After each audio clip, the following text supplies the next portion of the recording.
So I just felt like making a YouTube video about something that really irks me and kind of makes me uncomfortable.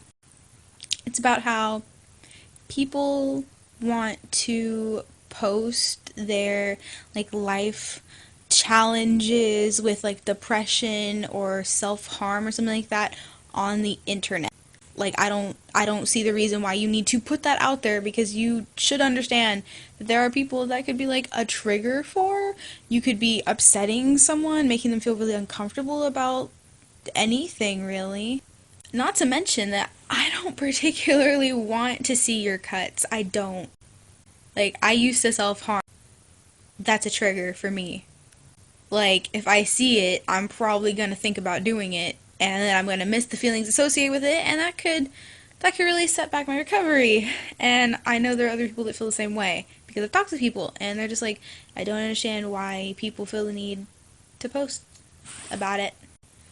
I understand the internet may be one of the only places that you have to go to, but I mean, there are so many other places you could go to get help. You could go to a therapist, even. You could go to a friend, a teacher, your parents, if you really want to.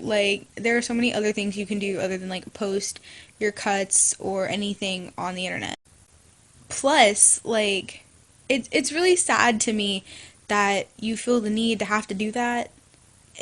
It's frustrating. You're making it seem like it's okay because it's everywhere now. And it's really not. It's a serious issue. I mean, it's an addiction. There's a mental thing. There's a question of your mental health if you're doing it. And it really irritates me when people post something like 200 likes and I'll stop cutting, 1,000 likes and I'll throw in my blades forever. Or this one. If this gets X amount of likes, I'll never cut myself ever, ever again. I promise. I know it seems like I'm mocking it, but I've been there. I used to self-harm, and I used to tell people that. I mean, I didn't have an Instagram or anything at the time, but I would tell people something like that. And it's really sad that you have to use the internet to stop hurting yourself. It's I don't want to sound mean, but I'm going to. It's kind of pathetic. If you really wanted help, I would think and I would hope that you would go somewhere where you can actually get help. Not the internet. It's really sad that you are going to put your life and your sanity into other people's hands and say, here, if you give me this amount of likes, I'll stop cutting. That is just, I cannot express to you how dumb that is and how weird it makes me feel that I went and I asked for help and you're just sitting there waiting for validation. That's what it feels like to me.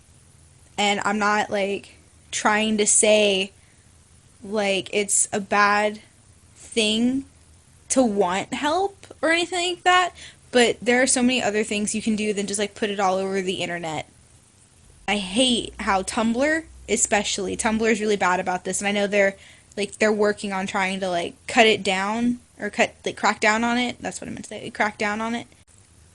But it feels like Tumblr and Instagram, not so much Twitter that I've seen, but it's romanticizing the whole self-harm thing, which is absolutely sickening because it's not tragically beautiful. It's just tragic, and it's very sad, and it's not something that should be glamorized or sugar-coated or anything like that. It's just really sad to me, and I really wish people would stop.